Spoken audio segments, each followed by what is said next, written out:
بسم الله الرحمن الرحيم. مشاهدينا الكرام، السلام عليكم ورحمة الله وبركاته. أهلا وسهلا بكم في هذه النشرة، والتي نقدم لكم فيها موجزا عن بعض أنشطة أمير المؤمنين الخليفة الخامس حضرة مرزا منصور أحمد أيد الله تعالى بنصر العزيز، والتي قام بها خلال الأيام الماضية. يشرفنا أن نقدم لكم أبرز ما جاء في اللقاءين الافتراضيين اللذين عقدا مع سيدنا أمير المؤمنين أيده الله تعالى بنصره العزيز نهاية الأسبوع الماضي. ونبدأ مع الهيئة الإدارية للجماعة الإسلامية الأحمدية في السويد، التي تشرفت بلقاء حضرته يوم السبت في 29 من أغسطس آب، وذلك بعد يوم واحد فقط من قيام مجموعة من المتطرفين اليمينيين بإحراق نسخة من القرآن الكريم في مالمو في السويد. وبلا شك فإن أمير المؤمنين الذي هو أعظم مدافع عن القرآن الكريم في هذه الحقبة قد تناول هذه القضية خلال هذا الاجتماع. تو یہاں تو آج سنا ہے فساد بھی کل ہوئے ہیں رات کو، اس کا اثر تو نہیں شہر میں یا آپ کے علاقے میں؟ نہیں پیارے حضور، رات کو ہوئے تھے، اب الگ فضل سے ٹھیک ہے۔ اب یہ جو مسکنسیپشن ہے اسلام کے بارے میں، اس کو دور کرنا ہے۔ یہ شخص جو کھڑا ہوا ہے جو میں قرآن جلا دوں گا، اور اس کو ٹھیک ہے پولیس نے بھی کہا کہ نہیں اس کو اجازت دی، لیکن اس کو ساتھ یہ بھی دے دیا اس کو رائٹ ہے اپیل کرنے کا، وہ اپیل کر سکتا ہے۔ اور اس کے جو بعض اس کے جو تھے فالوورز یا اس کی گروپ کے لوگ، انہوں نے پارک میں جا کے جلا بھی دیا کل رات کو۔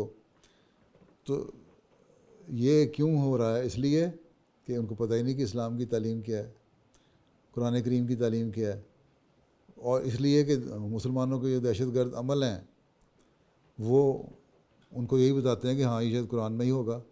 وہ اس ایک آیت کو تو پکڑ لیتے ہیں کہ قتال کرو یا جنگ کرو، جو واقعی اخلاق جو حکم ہے دوسرے کہ کن حالات میں کرو، اس کا کوئی نہیں پتہ ان لوگوں کو۔ تو یہ چیزیں پتہ ہونی چاہیے ان لوگوں کو، اس لحاظ سے بھی آپ تبلیغ کا پلان کریں۔ ہم تبلیغ کے شعبے میں موجودہ صورتحال میں کس طرح کام کریں؟ جو آن لائن تبلیغ ہے بہت زیادہ شروع ہو گئی ہے، واٹس ایپ پہ، سوشل میڈیا پہ۔ یہاں دیکھیں لوگوں کے پاس کیا کیا سوال ہیں، کیا کیا ایشوز اٹھتے ہیں، مختلف سائٹس ہیں، ان میں جا کے ان کو بتائیں کہ ان حالات میں ہمیں اللہ تعالیٰ کی طرف زیادہ جھکنا چاہیے، اللہ تعالیٰ کی طرف آنا چاہیے، اس کو پہچاننا چاہیے، نہ یہ کہ ایتھسٹ بن جائیں اور خدا تعالیٰ کو چھوڑ دیں، اور یا یہ سمجھیں خدا تعالیٰ دعائیں قبول نہیں کرتا، یا خدا تعالیٰ نہیں ہے، یا دنیا ہی سب کچھ ہے۔ اگر دنیا کو بچانا ہے تو یہ کرو، کیونکہ اس کے بعد پھر کرائسس جو آئے گا اس بیماری کے بعد، جو اکانومی جب شٹر ہوتی جائے گی دنیا کی، تو اگلا کرائسس پھر یہ آئے گا کہ پھر دنیا ایک دوسرے کے مال پہ قبضہ کرنے کی کوشش کریں گے۔ جب مال پہ قبضہ کرنے کی کوشش کریں گے تو جنگیں شروع ہو جائیں گی، جس کے لیے بلاک بنتے ہیں، اور بلاک بننے شروع ہو چکے ہیں یہ۔ تو اس کو بچنے کے لیے یہی طریقہ ہے کہ خدا کی طرف آؤ اور اپنی ذمہ داریوں کو سمجھو۔ لیکن جو بھی میڈیا ہے، آخر لوگوں کے رابطہ دنیا کا ہو ہی رہا ہے نا، اس میڈیا کو آپ بھی استعمال کریں، اور اس طریقے کو آپ بھی استعمال کریں جو دنیا استعمال کر رہی ہے۔ ٹھیک ہے، چلیں بیٹھ جائیں۔ اور میرا خیال ہے جو باتیں ہو گئی ہیں انہی پہ اگر آپ کام کر لیں، جو بعض ضروری باتیں تھیں وہ کہہ دی میں نے کہ ان کی ذمہ داریاں کیا ہیں۔ جو نیشنل عاملہ سے میں باتیں کر رہا ہوں، تفرق مجالس جو ہیں ان کے متعلقہ سیکریٹریان جو ہیں ان کے لیے بھی یہی باتیں ہیں، ان کو بھی یہ یاد رکھنی چاہیے، اور اس کے مطابق اپنی پالیسی بنانی چاہیے، عمل کروانا چاہیے۔ گراس روٹ لیول پہ سارے کام ہونے شروع ہو جائیں، آپ کی مجالس کے سیکریٹریان جو ہیں، متعلقہ سیکریٹریان ہر شعبے کے، وہ اپنا اپنا کام کریں، ذمہ داری کو سمجھیں، تو نیشنل عاملہ کا بھی کام آسان ہو جاتا ہے، اور اس مقصد کو بھی آپ پورا کرنے والے بن جاتے ہیں جس کے لیے آپ کو عہدیدار بنایا گیا ہے، اور اس طرح آپ خلیفہ وقت کے مددگار بھی بن جاتے ہیں، اور جماعت کی خدمت کا جو کام ہے اس کو بھی صحیح طرح سر انجام دیتے ہیں، اور اللہ تعالیٰ کی نگاہ میں بھی پھر آپ کی خدمت جو ہے مقبول ہوتی ہے۔ لیکن اگر صرف عہدہ رکھنا ہے اور عہدہ رکھ کے پھر کام نہیں کرنا، اور اپنے غلط نمونے قائم کرنے ہیں، دعاؤں کی طرف توجہ نہیں دینی، آپس میں تعاون نہیں کرنا شعبوں میں، آپس میں مرکزی شعبوں میں اور ذیلی تنظیموں کے شعبوں میں تعاون نہیں ہونا تو ایسے عہدے کا کوئی فائدہ نہیں، ایسی تنظیم کا کوئی فائدہ نہیں. اور یہ آپ لوگ مجھے تو دھوکہ دے سکتے ہیں، نظام جماعت کو دھوکہ دے سکتے ہیں، لیکن خدا تعالیٰ کو دھوکہ نہیں دیا جا سکتا. اس لیے ہمیشہ یاد رکھیں، ہر کام کرتے ہوئے ہر وقت یاد رکھیں کہ خدا تعالیٰ ہمارے ہر قول اور فعل کو دیکھتا ہے اور سنتا ہے. اس لیے ہم نے اللہ تعالیٰ کی خاطر ہر کام کرنا ہے اور اس کے لیے اپنی تمام صلاحیتیں، اپنی تمام پوٹینشلز کو استعمال میں لانا ہے تاکہ ہم جماعت کے صحیح فعال رکن بھی بن سکیں اور جماعت کی صحیح رنگ میں خدمت بھی کر سکیں. اللہ تعالیٰ آپ کا حافظ و ناصر ہو. السلام علیکم ورحمۃ اللہ وبرکاتہ. وكان اللقاء الافتراضي في اليوم التالي مع خدام الأحمدية في هولندا، وقد سأل أحدهم عما إذا كان يجب التركيز على الزراعة في ظل ظروف العالم الحالية. سوال یہ ہے کہ پہلے جب یورپین یونین اکٹھی ہوئی ہے، انہوں نے ہر ملک نے اپنا اپنا علاقہ بانٹ لیا کہ تم فروٹ اگاؤ گے، تم کراپ اگاؤ گے، تم فلاں چیز اگاؤ گے، تم فلاں چیز اگاؤ گے. ٹھیک ہے، تو جب تک یہ یورپین یونین قائم ہے اس وقت تک تو بڑی اچھی بات ہے، یہ کرتے رہے. اب ہالینڈ کے ذمہ انہوں نے لگایا ہوا ہے ان کے یہاں ڈیری پروڈکٹ ہیں یا فروٹس ہیں، اور فروٹس بھی خاص قسم کے ہیں، پیئرز اور وغیرہ اور سم تھنگ لائک دیٹ ہیں. یو کے بریگزٹ سے نکل گیا ہے، پھل منگوانے کے لیے بھی مشکل پیش آئے گی تھوڑی دیر بعد جب یہ پورا نکل جائیں گے، اور ویٹ کرائسس بھی آ جائے گا. تو ان کو مشکلات پیش آئیں گی. اس لیے یو کے لیے تو ضروری ہے کہ ایگریکلچر پہ فوکس کریں اور زیادہ اس کو ڈیولپ کرنے کی کوشش کریں اور سیلف سفیشینٹ بنیں اپنی ایگریکلچر میں، گرین میں بھی اینڈ ویجیٹیبل میں بھی اور فروٹس میں بھی. جہاں تک یورپ کا سوال ہے، جو یورپ کا جو گرین ہے اس میں وہ سیلف سفیشینٹ ہی ہیں تقریباً، بلکہ ایکسپورٹ بھی کرتے ہیں. اسی طرح پھل وغیرہ ہیں، کچھ سبزیاں ہیں جو ٹراپیکل علاقوں سے لاتے ہیں، یہ وہ یہاں ہو نہیں سکتی سوائے سے گرین ہاؤس بنا کے اس پہ لگائی جائیں. اس لیے بہتر یہی ہے کہ اپنے ملکوں کی پیداوار کے لحاظ سے وہ کریں. اگر یورپ ایک رہے گا تو ٹھیک ہے، کل کو کوئی یورپین ملک بھی نکلتا ہے یورپین یونین سے پھر اس کو مشکل پڑے گی جس طرح انگلستان کو مشکل پڑ رہی ہے. پھر رشیا جب تھا اکٹھا اس وقت انہوں نے بنایا ہوتا ہے کہ فلاں اسٹیٹ میں گندم اگے گی، فلاں میں کاٹن اگے گی، فلاں میں فلاں کراپ ہوگی، اور جب ٹوٹ گئے تو پھر ان کو مسائل پیدا ہوئے ان کی اسٹیٹس کو بھی. اور اس لیے کوشش یہ کرنی چاہیے کہ اکٹھے رہیں، اور اگر کہیں چانسز پیدا ہونے کا امکان ہے تو جو پولیٹیشنز ہمارے ہیں ان کو یہ سوچنے سے پہلے کہ ہم نے علیحدہ ہونا ہے، اپنے لوگوں کی جو اسٹیپل فوڈ ہے اس کو مہیا کرنے کے لیے بھی پہلے سوچنا چاہیے کہ کس طرح ہماری مہیا کرے گا، اور اس کے لیے پلاننگ ہونی چاہیے. بغیر پلاننگ کے چھوڑ دیں تو پھر وہ حال ہوتا ہے جو اب یو کے کا ہونے والا ہے. وہ سارے یورپین یونین کے ملکوں کو دیکھنا چاہیے، بیٹھنا چاہیے، غور کرنا چاہیے کہ ہمارے سارے یورپ کی جو ہماری یورپین یونین میں شامل ہیں 26-27 ملک، ان کی ریکوائرمنٹ کیا ہے، اور اس ریکوائرمنٹ کے حساب سے ہماری پروڈیوس کیا ہے ہر سال کی مختلف گرینز کی، اور اس پروڈیوس کو ہم نے کس طرح مزید بہتر کرنا ہے. تو اس لحاظ سے ٹھیک ہے آپ کی بات، کوشش کرنی چاہیے. لیکن اگر جنگ ایسی ہوتی ہے، اگر اس کے بعد پھر کرائسس آتا ہے اور کرائسس کے بعد جنگ ہوتی ہے، تو اس میں پتہ نہیں اگر کہیں کسی نے پاگل پنے میں ایٹم بم استعمال کر دیا تو نہ وہاں ایگریکلچر رہنی ہے نہ وہاں کچھ اور چیز رہنا ہے. تو اس لیے اللہ تعالیٰ ہی رحم کرے.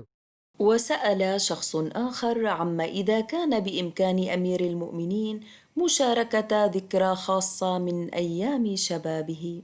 I remember when there was no restriction in Pakistan and we used to hold our ijtimaas, and at that time when we would hold our ijtimaas, we used to do camping. Every group or khadim will have their own tent, and then that tent is made of your bed sheets, not a proper tent as you find here. So with the help of the bed sheets we used to erect our tents, right? And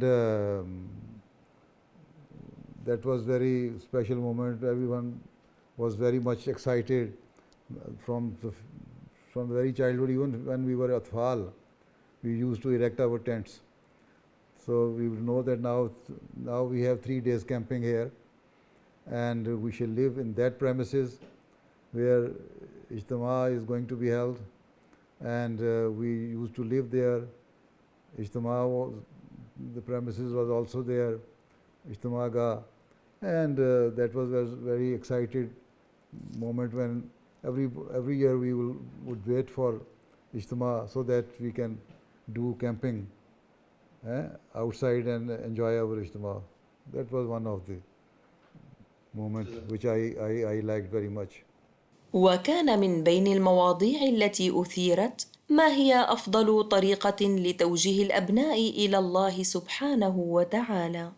بات یہ ہے کہ بچوں کو تو تربیت اللہ تعالیٰ نے تو کہا ہے کہ جب بچہ پیدا ہوتا ہے اسی کو تربیت کرو،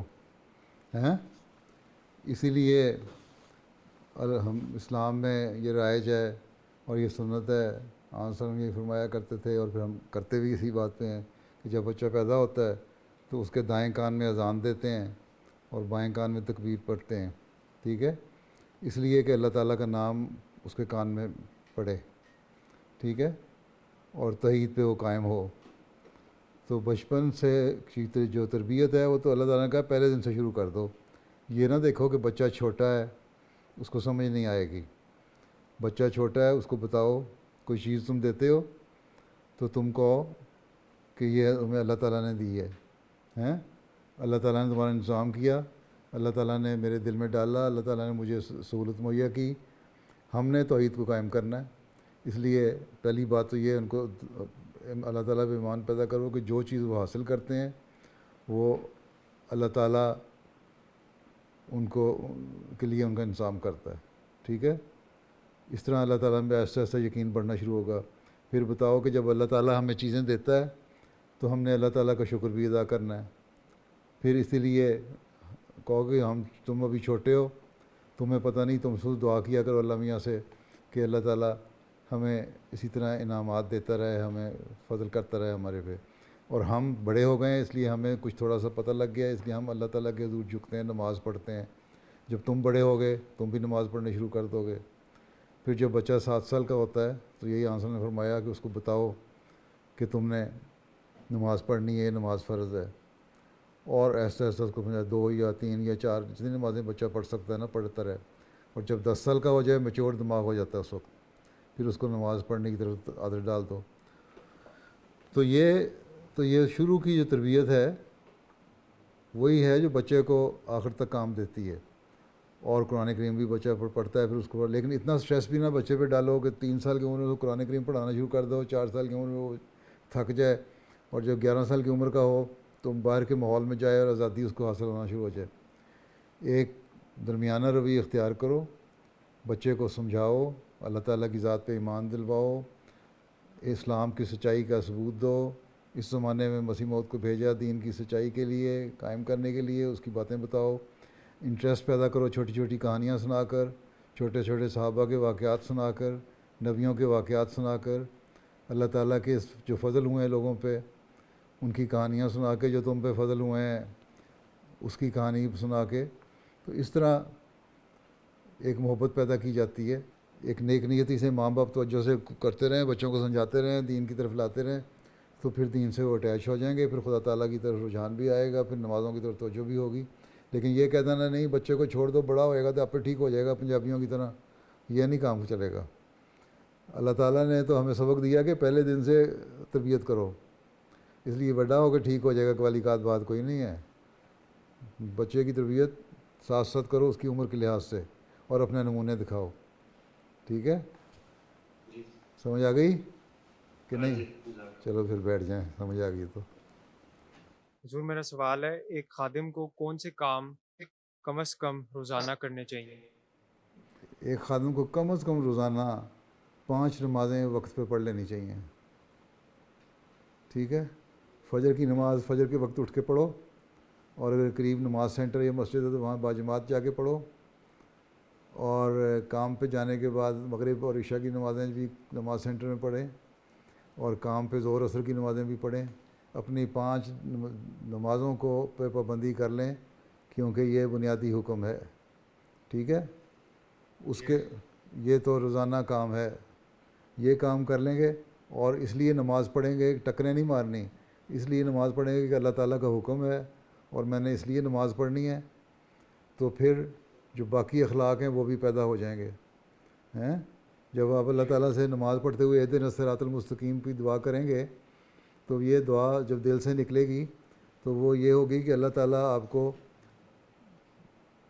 دین روحانی معاملے میں بھی صراط مستقیم پہ چلائے، صحیح گائیڈ کرتا رہے، اور آپ ادھر ادھر ڈیویٹ نہ کریں اس کے صحیح رستے سے، اور جو اخلاقیات ہیں دنیا جو اللہ تعالیٰ نے بتائے ہوئے ہیں، جو اللہ کی تعلیم ہے، اس کے اوپر بھی صحیح چلتے رہیں، ٹھیک ہے۔ اور جب ایاک نعبد و ایاک نستعین کہیں گے تو ظاہر ہے کہیں گے اللہ تعالیٰ ہم تجھ سے مدد کرنا چاہتے ہیں اور تجھ سے مدد مانگتے ہیں، ہماری مدد کر، ہمیں بچا لے ان لوگوں سے جن کو تو نے سزا دی اور جنہوں نے جو اپنے صحیح رستے سے پھر گئے، ٹھیک۔ تو اس کی رحمانیت مانگیں، اس کی رحیمیت مانگیں، اور پھر صرف دنیا کی نہ باتیں مانگیں، اگلے جہان کی بھی باتیں مانگیں۔ جو نماز آپ پڑھ رہے ہوں گے سنجیدگی سے، ایک خادم اگر یہ سنجیدگی سے نماز پڑھ لے گا نا تو اس نے سمجھ لیں سب کچھ کر لیا۔ مشاهدينا الكرام، ونختم نشرتنا بملخص من خطبة الجمعة الأخيرة لسيدنا أمير المؤمنين الخليفة الخامس حضرة مرزا مسرور أحمد أيده الله تعالى بنصره العزيز. بسم الله الرحمن الرحيم. نقدم لحضراتكم ملخصا لخطبة الجمعة الأخيرة التي ألقاها سيدنا أمير المؤمنين أيده الله تعالى بنصره العزيز من المسجد المبارك في إسلام آباد في تيلفورد في 4 من شهر سبتمبر أيلول الجاري، حيث استهلها بقوله تعالى: الذين استجابوا لله والرسول من بعد ما أصابهم القرح للذين أحسنوا منهم واتقوا أجر عظيم. ثم تابع الحديث عن الزبير بن العوام رضي الله عنه وقال: عن هذه الآية قالت السيدة عائشة رضي الله عنها لابن أختها عروة: يا ابن أختي، كان أبوك منهم الزبير وأبو بكر، لما أصاب رسول الله صلى الله عليه وسلم ما أصاب يوم أحد وانصرف عنه المشركون خاف أن يرجعوا، قال: من يذهب في إثرهم؟ فانتدب منهم 70 رجلا، قال: كان فيهم أبو بكر والزبير. وعن علي بن أبي طالب رضي الله عنه قال: سمعت رسول الله صلى الله عليه وسلم يقول: طلحة والزبير جاراي في الجنة. عن عبد الله بن الأخنس أنه كان في المسجد فذكر رجل عليا، فقام سعيد بن زيد فقال: أشهد على رسول الله صلى الله عليه وسلم أني سمعته وهو يقول: 10 في الجنة، النبي في الجنة، وأبو بكر في الجنة، وعمر في الجنة، وعثمان في الجنة، وعلي في الجنة، وطلحة في الجنة، والزبير بن العوام في الجنة، وسعد بن مالك في الجنة، وعبد الرحمن بن عوف في الجنة، ولو شئت لسميت 10. فقالوا: من هو؟ فسكت. فقالوا: من هو؟ فقال: هو سعيد بن زيد. عن مروان بن الحكم قال: أصاب عثمان بن عفان رعاف شديد سنة الرعاف، حتى حبسه عن الحج وأوصى، فدخل عليه رجل من قريش، قال: استخلف. قال: وقالوه؟ قال: نعم. قال: ومن؟ فسكت. فدخل عليه رجل آخر أحسبه الحارث، فقال: استخلف. فقال عثمان: وقالوا؟ فقال: نعم. قال: ومن هو؟ فسكت. قال: فلعلهم قالوا الزبير. قال: نعم. قال: أما والذي نفسي بيده إنه لخيرهم ما علمت، وإن كان لأحبهم إلى رسول الله صلى الله عليه وسلم. خاصم الزبير رجلا من الأنصار في شريج من الحرة، فقال النبي صلى الله عليه وسلم: اسقي يا زبير ثم أرسل الماء إلى جارك. فقال الأنصاري: يا رسول الله، أن كان ابن عمتك؟ فتلون وجهه ثم قال: اسق يا زبير، ثم احبس الماء حتى يرجع إلى الجدر، ثم أرسل الماء إلى جارك. واستوعى النبي صلى الله عليه وسلم للزبير حقه في صريح الحكم حين أحفظه الأنصاري.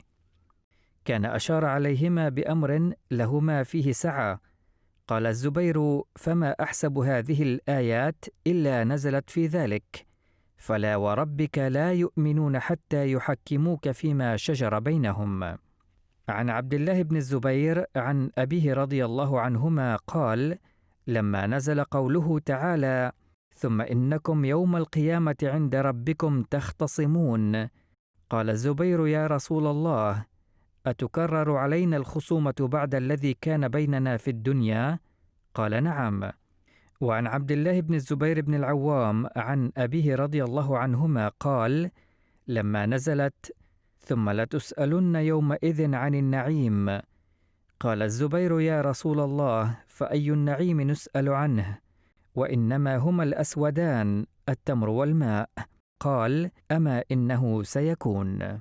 شهد الزبير الجمل مقاتلا ضد علي رضي الله عنهما، فناداه علي وقال له: أتذكر إذ كنت أنا وأنت مع رسول الله صلى الله عليه وسلم؟ فنظر إلي وضحك وضحكت، فقلت: أنت لا يدع ابن أبي طالب زهوة. فقال: لا تقاتلنه وأنت له ظالم. فتذكر الزبير ذلك فانصرف عن القتال. فنزل بوادي السباع وقام يصلي، فأتاه ابن جرموز فقتله. وقيل كان عمره عند استشهاده 64 أو 76 سنة. واستأذن ابن جرموز على علي رضي الله عنه، فقال علي: بشر قاتل ابن صفية بالنار. ثم قال: سمعت رسول الله صلى الله عليه وسلم يقول: إن لكل نبي حواريا، وحواري الزبير. كانت عاتكة بن زيد زوجة الزبير حين استشهاده، وكان أهل المدينة يقولون: من أراد الشهادة فليتزوج عاتكة بنت زيد. وكانت عند عبد الله بن أبي بكر فقتل عنها، ثم كانت عند عمر بن الخطاب فقتل عنها، ثم كانت عند الزبير فقتل عنها. قالت عاتكة في رثاء زوجها: غدر ابن جرموز بفارس بهمة يوم اللقاء وكان غير معرد. يا عمرو، لو نبهته لوجدته لا طائشا رعش البنان ولا اليد. ثكلتك أمك إن ظفرت بمثله، فيما مضى مما تروح وتختدي. كم غمرة قد خاضها لم يثنه، عنها طرادك يا ابن فقع الفدفد. والله ربك إن قتلت لمسلما، حلت عليك عقوبة المتعمد. وفي ختام الخطبة أعلن أمير المؤمنين نصره الله أنه سيصلي الغائب على المرحومين الحاج إبراهيم نائب الأمير الثالث في غامبيا، والسيد نعيم أحمد خان من كراتشي بباكستان، والسيدة بشرى بيغم من ألمانيا، ودعا الله لهم بالرحمة وأن يلهم ذويهم الصبر والسلوان. آمين. مشاهدينا الكرام، بهذا ناتي على ختام نشرتنا، والمزيد من الأخبار والمعلومات يرجى متابعتنا على العناوين الظاهرة أسفل الشاشة. نترككم في رعاية الله وحفظه، والسلام عليكم ورحمة الله وبركاته.